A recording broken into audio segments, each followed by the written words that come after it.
안녕하세요. 박리나 변호사입니다. 구독자님들 또 잘 지내셨죠? 지금 여름 휴가철이라 많은 분들이 지금 여행을 가시거나 집에서 쉬시거나 가족들과 좋은 시간을 보내고 계실 것 같습니다. 그렇지만 또 돈을 받을 돈이 있는데 못 받고 있는 경우에 굉장히 좀 스트레스가 심하시죠? 그런 경우에 제가 지금 소액소송 지급명령 신청이라는 영상을 올렸는데 거기 많은 분들이 댓글을 남겨주세요. 지금 판결을 받았는데 그 다음에 어떻게 진행해야 되는지 모르겠다 이렇게 말씀을 하시거든요. 그래서 제가 말씀드렸듯이 그렇게 판결을 받고 난 다음에는 여러 가지 강제집행 절차를 하실 수가 있는데 통장 압류나 부동산 경매 처분이라든지 재산명시 재산조회, 그리고 채무불이행자 명부 등재 신청, 이런 것들을 하실 수가 있습니다. 그 중에서 저는 오늘 채무불이행자 명부 등재 신청이라는 것을 한번 설명드려 볼까 합니다. 자, 채무불이행자 명부 등재, 말하자면 신용불량자 명부에 등재한다는 개념인데요. 채무불이행자 명부는 금전지급을 목적으로 하는 집행권원으로서 가집행 선고에 기하지 아니한 것의 채무를 일정한 기간 내에 이행하지 아니한 채무자 또는 재산명시 절차에 에서 감치 또는 벌칙에 해당하게 된 채무자의 인적사항을 일정한 양식에 등재하고 법원에 비치하는 명부를 말합니다. 그래서 보통 통장 압류라든지 여러 가지 강제 집행을 했는데 더 이상 나올 것이 없다 라고 판단이 되는 경우에는 이제 채무불이행자 명부 등재까지 고려를 하게 되는 겁니다.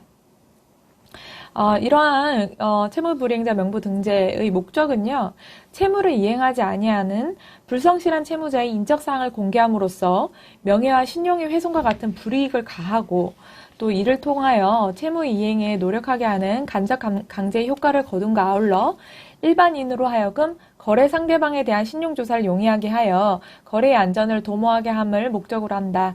그래서 일반인이 거래 상대방에 대해서 신용을 한번 조회해 볼 수가 있고요. 채무불이행자 명부에 등재되어 있구나 아니구나 이런 것들을 확인하고 상대방과 거래를 할 수 있도록 이렇게 되어 있습니다. 자, 등재 요건을 한번 볼게요. 민사집행법 제70조 1항에 나와 있습니다. 채무자가 금전의 지급을 명한 집행권원이 확정된 후 또는 집행권원을 작성한 후 6월 이내에 채무를 이행하지 아니한 때, 그리고 가집행의 선고가 붙은 판결 등은 제외되고 있습니다.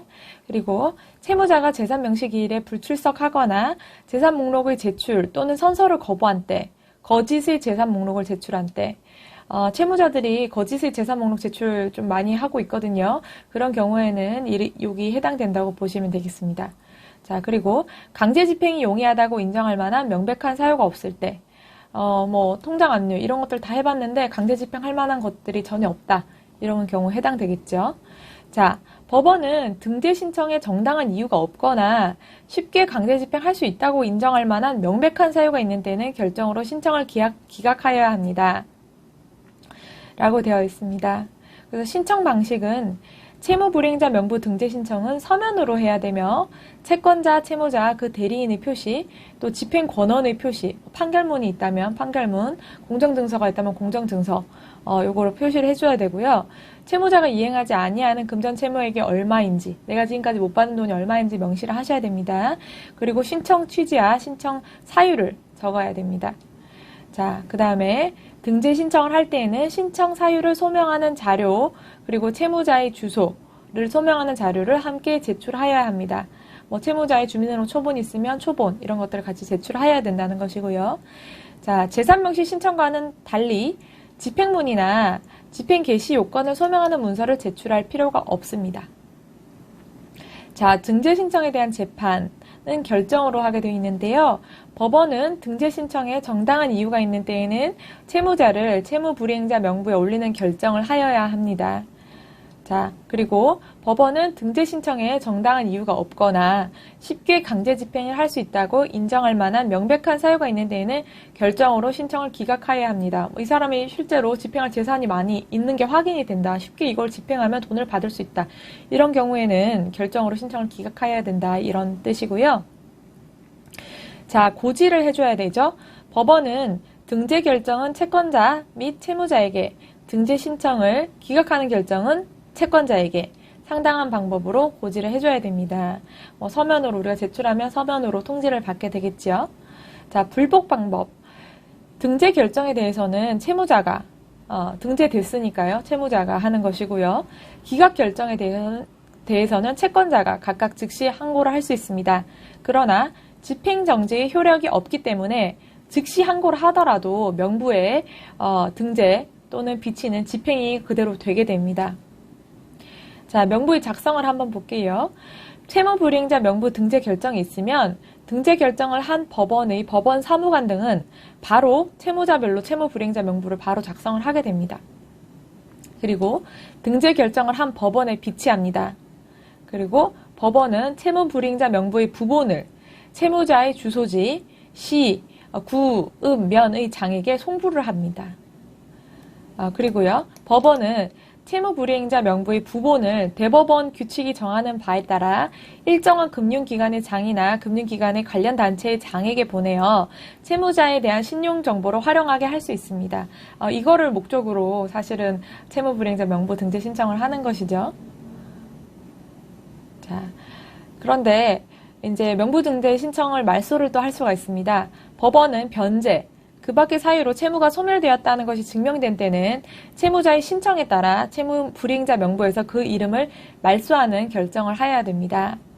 따라서 기한 유예, 연기, 이행 조건 변경, 또 채권자의 말소 동의, 내가 이거 말소하는 걸 동의했다 하더라도 말소 신청 사유에 해당되지는 않습니다.